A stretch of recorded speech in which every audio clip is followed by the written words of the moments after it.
करके हंसी हंसी उसको दिखाई दे रही चल रहा है।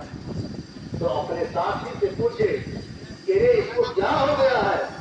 साथी ने बताया कि राजकुमार जी ये आदमी वृद्ध हो गया है, बूढ़ा हो गया है।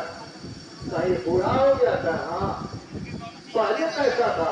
कहे पहले आप ही की तरह गया था, लेकिन धीरे धीरे धीरे धीरे यह बूढ़ा हो गया। कहे बूढ़ा हो गया, ऐसा हो गया था? मैं भी हो जाऊंगा, लेकिन आप भी हो जाए। फिर वो वापस आ गए, फिर दूसरे दिन घूमने के लिए गए तो देख रहे हैं कि 4 आदमी मिलकर करके एक आदमी को कंधे पर लेकर करके और उस पर जो है कि पत्थर लगा करके लेकर के जा रहे हैं। बुद्ध भगवान पूछे कि इसको क्या हो गया? तो साथी ने बताया कि ये मर गया।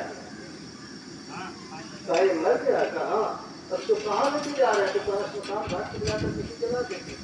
कहा इसको जलाया जाता है? कहा मैं भी ऐसा होगा? कहा एक दिन आप ही मरेंगे, आपको भी ऐसे जाना होगा। तो बुद्ध भगवान घर पर आए और रात में अपने बच्चे और अपनी पत्नी को छोड़ करके जंगल में चले गए। अब कुछ दिन जाकर के तपस्या किए।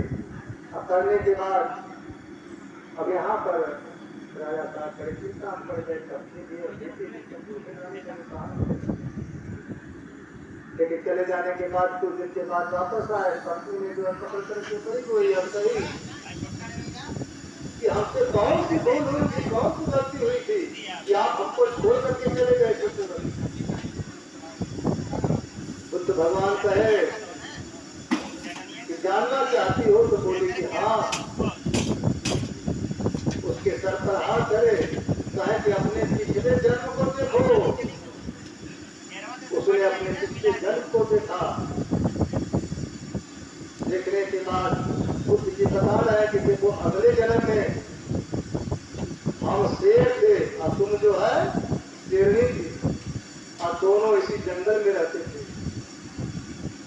और एक दिन की बात है कि एक शेर आया और हमसे जो है लड़ाई लगा करके, और इतनी लड़ाई हुई थी कि हमसे बड़ा जो है कि उसके अंदर बहुत ज्यादा जान, मैं थोड़ा कमजोर पड़ गया और वह हमें जो है लहूलुहान कर दिया। मैं वही जमीन पर तैर करके करा रहा था, अब तुम जो है कि सीधे उसके साथ जो है चली गई और हमारे तरफ एक बार भी मुड़कर नहीं। जब पत्नी ने देखा तो उसको ज्ञान हुआ। यही जो है अपने